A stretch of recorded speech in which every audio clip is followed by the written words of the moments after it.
Welcome to my top table at the Waitrose Cookery School.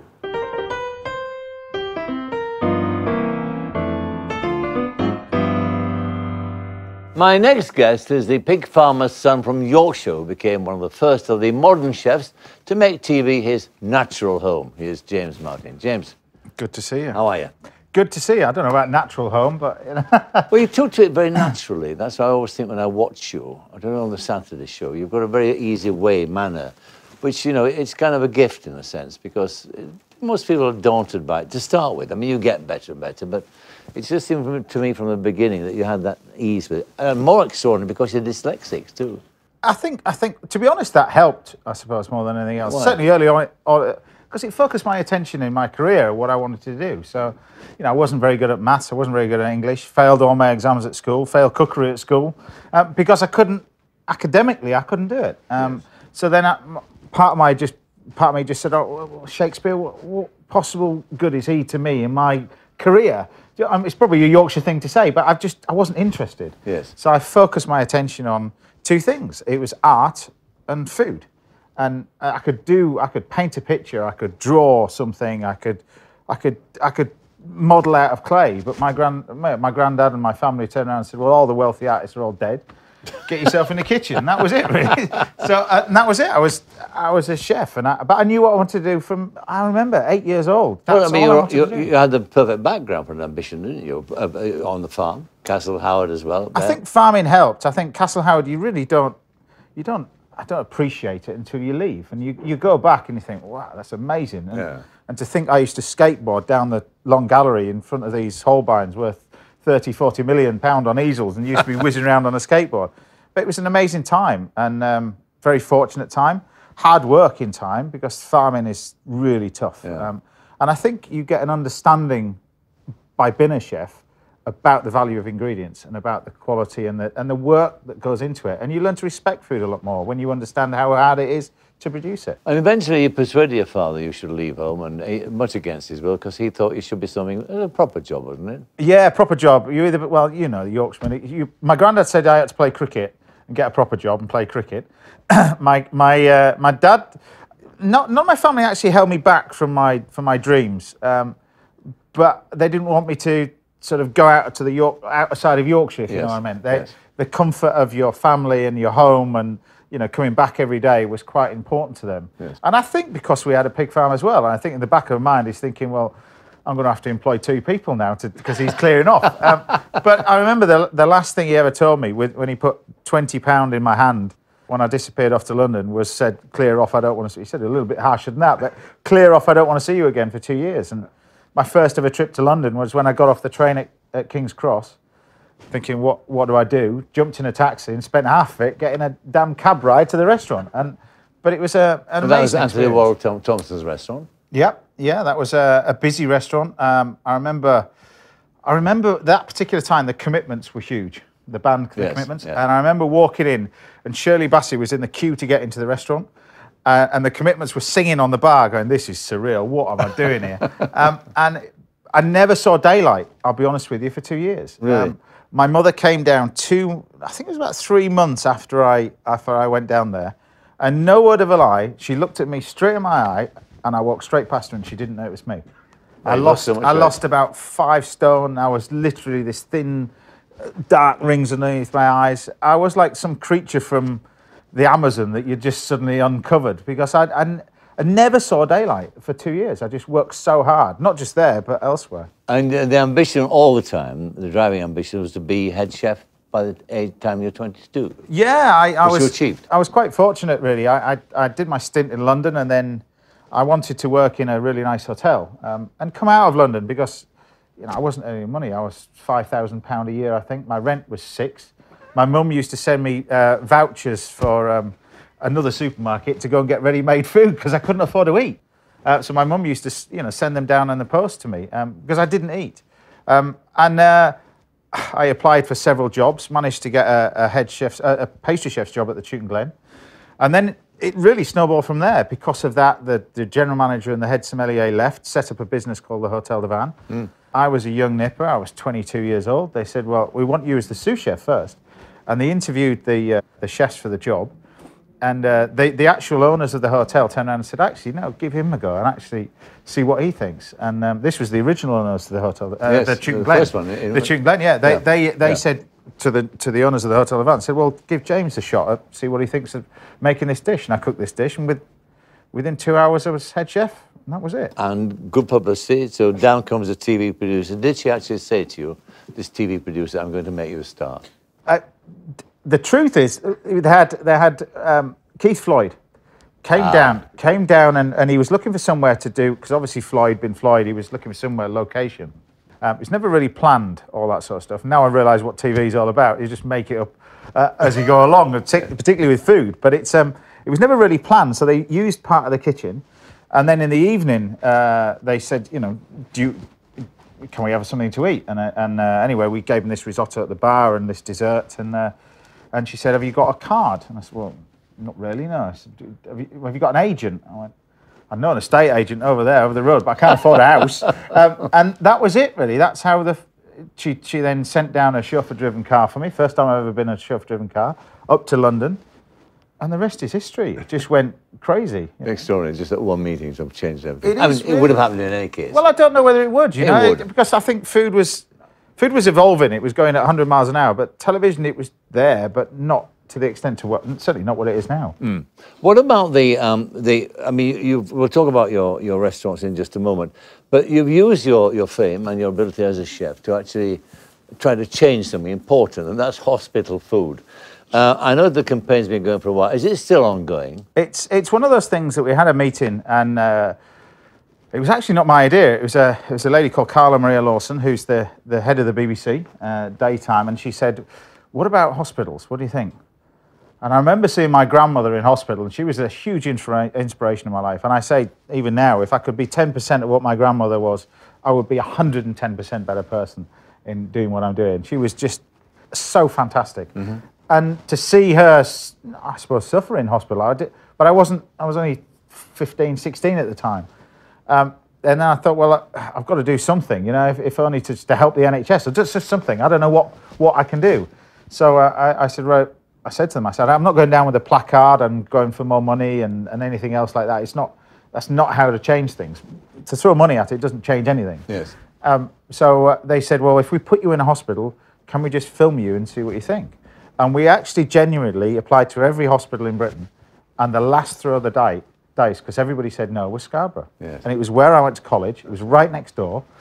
And that was it. And a huge effort with the catering team there, run by Pat, who's still working there. We managed to turn it from, well, one of the worst performing hospitals in terms of food in the area to now in the top 10 in Britain. It gives a real purpose to your job as well, doesn't it, really? It is fascinating. You know, it means a lot when you walk into a hospital ward, or I was in the hospital the other week, and somebody comes up to you and said, you know, my wife's passed away, but thank you very much for everything you've done. Do you know what I mean? That just means everything that you've done for the last 25 years is worth every bit of hard work, and it still is. I just love it. You know. So where are you now then in your empire? Let's now look at the empire. No idea. No idea. No idea. You've got a steakhouse now in Manchester, which apparently is doing incredibly well. The steakhouse we opened last year is doing very, very well. We've got the restaurant, the fine dining restaurant, really got a huge lease of life last year, because we opened it beginning of the year before, at the end of the year before.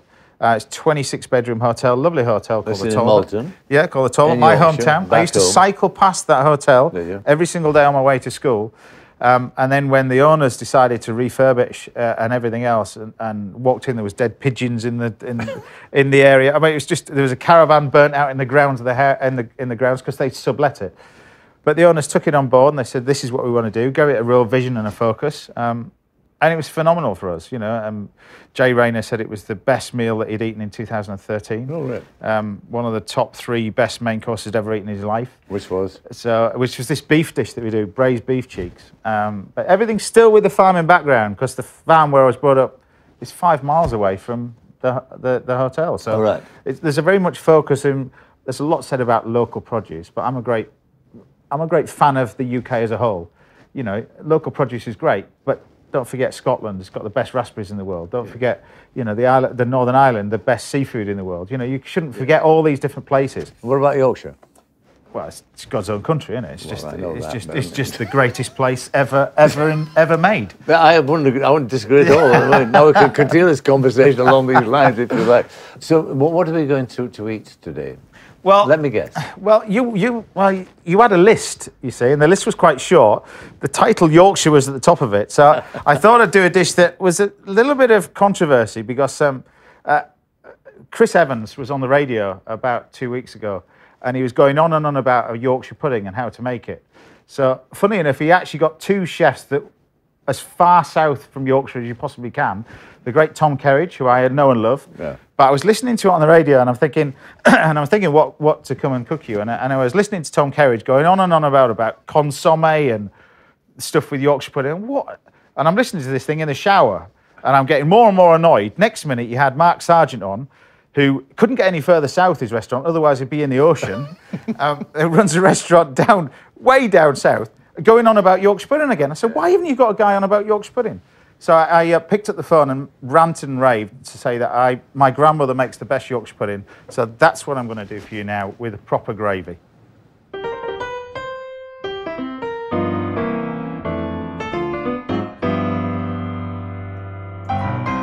The moment I've been waiting for.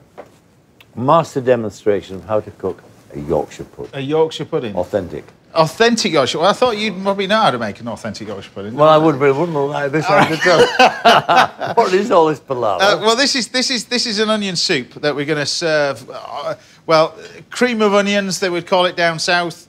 We just call it onion gravy. The difference is 28 quid, of course. But this is a proper onion gravy that I'm going to serve with my Yorkshire pudding, but we're going to turn it into a soup as well. All right. So the first thing we're going to do is get our Yorkshire pudding on the go. So all I've got in there is sweated onions. I'll get to that in a minute. But this is where it's quite controversial because my grandmother always used more eggs. So to 8 eggs, 8 ounces of flour and a pint of milk. Right? So what you do with this, first of all, is you throw in the plain flour. It's got to be good quality plain flour. Yep. Throw in the eggs, medium-sized eggs. They would go in. And you just basically chuck them all in. And then you just whisk this together. Now, always make Yorkshire puddings by hand, never by machine. It toughens up the gluten in the flour. All right. All right. And that's why it's another excuse why your Yorkshire puddings won't rise. But mix it by hand is much better. So mix this all together like that. And also, it doesn't matter about the lumps. So don't be beating it too much to get rid of all the lumps at this stage. You can see that. So the more you mix this, the tougher the mixture becomes, and the more restrained it'll be when it's cooked in the oven. And then full fat milk. Full fat, right. Yeah. None of that semi-skimmed stuff. No, that stuff. No. We didn't even have yogurt on the farm. So full fat. And we mix all that lot together. Now, it's really important at this stage, once you've mixed it, is to leave it to rest.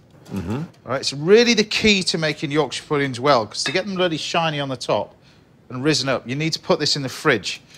And this is where, obviously, Yorkshire puddings on a Sunday, you would make this on a Saturday, stick it in the fridge, and leave it, ideally overnight, and you'd end up with this. So basically, that mixture goes to that. Right. When it changes colour, but it's the fats that separate out on the top. Right. See? And then still get your whisk. Don't whisk this up too much, and just mix this together. Ever so carefully. Again, don't beat it up too much. And then you've got in the oven, we've got these trays, but this is really the key to this. Dripping. Now, if you haven't got... that made you smile, that, didn't it? But this, I remember my granny used to have a bowl like this. We used to have the dripping on the top and the jelly underneath. And got ball on toast, eh? You know, they said, don't go mining. It's got mining, didn't they? Don't go in and go hunting for the jelly as well. But you basically put that inside the trays. Nowadays, you got fancy goose fat and duck fat, but dripping is the best. All right. So beef dripping you can get. And so what you do is you just get this in the oven. This is set at 200 degrees centigrade. Very, very hot oven. Sits in there for 10 minutes. And then you're going to use one of these little fancy little mats. And it should make that sizzling noise. When you put them in. These will come up about here. What, immediately? No. It's not got any baking powder in there, but these will come up in about 20 minutes, 30 minutes, they'll rise up. So you don't touch the oven temperature, 200 degrees, quite a hot oven. Stick them in there. Now the golden rule is with this, because this is quite a small oven, domestic ovens, in a big sort of restaurant oven, you're fine. Yeah. the steam that's created on this will actually cause them to rise up, but it'll be negative when it gets so much steam in there. It'll actually cause them to push them down. So after 20 minutes, open the oven door, close it. That's it, just for 2 seconds. Don't slam the door. That'll get rid of the steam, but crisp up the outside. All right. All right? Excellent. So I'm going to serve this with a proper gravy. All right? So I've got onions going on in here. So this is just about 3 onions browning off in our pan. And then we just take some garlic. So just finely chopped. And then we can throw that in as well. So the reason why you don't put the garlic in at the beginning, because it burns and it'll make it go bitter. Yeah. So all we do is we heat this up and get that sort of really browning nicely. Yeah. And then we're going to throw in some sugar and some white wine, which is the cue for you to pour as a glass each. And, oh, right. Just, right. And how much does this wine go in there at all? No, that goes in us. It goes in us. Yeah, and then the other... That's, nice amount to share. Yeah, well, I thought, well, seeing as we're 2 Yorkshiremen in London and we're not paying the bill... Somebody else bought it. Somebody else, I thought we'd choose a fantastic... Good health, yeah. Little bit of that. Pour us another glass. That'll go in there. And then we got some of this. This is sherry. Do you like sherry? No. All right. Not do I, but it goes in the food. But this works really well in there, all right? Bit of that. And then this is the key to this. So as well as we've got the great wine, we've got some of this. And this is?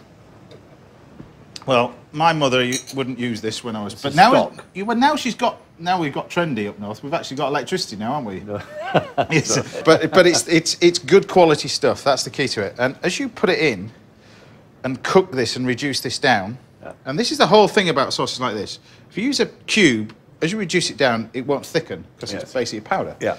You need the gluten in the bones to turn it into a gelatinous liquid. So as you reduce it down, it's quality of the sauce. So you get what you pay for with this, really. And you bring this to the boil, and we cook this for about 10 minutes. Oh, I see. And that's what you reduce it down to. Yeah, so you end up with this sort of gravy, as you can see, right? And then all we do now is get a pot to put it in, like that. And you lift this out. And this is going to go with our Yorkshire pudding as well. Yeah. These Yorkshire puddings, by the way, take about sort of 40 minutes in the oven. And don't be poncy. Don't get the dish too sort of... Don't wipe all this lot off. That's the best bit when you scrape it. And then normally, if I was at home, I'd use white sliced bread. But this is your kitchen, so... We've got some form of some Italian ciabatta, whatever it is. Bit of that on there. That's all we want. And then a pile of Gruyere cheese. It's fantastic. See, just when you thought you've had enough, put more on. That's what it should be, like that. Pile it all up, like that. And put it so it just dribbles around the pan like that. We've got a little bit of the sauce left for our Yorkshire puddings. And all we do is stick this under the grill for about 2 minutes.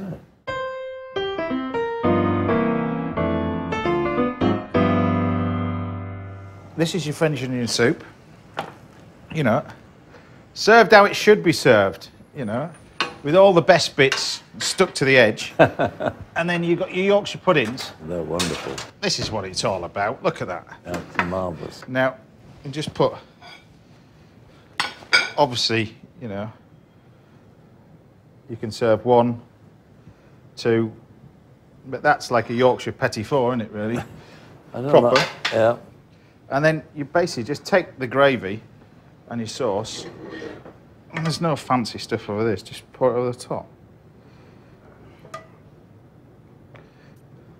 Hopefully it's as good as what you wanted. When you know, asked me to do it. Well, that's the thing about it. It's light. It feels light, but so it's not soggy. Well, it should be crunchy on the outside, I think, soggy in the middle, don't you think? Exactly, absolutely. Yeah, that's a good taste.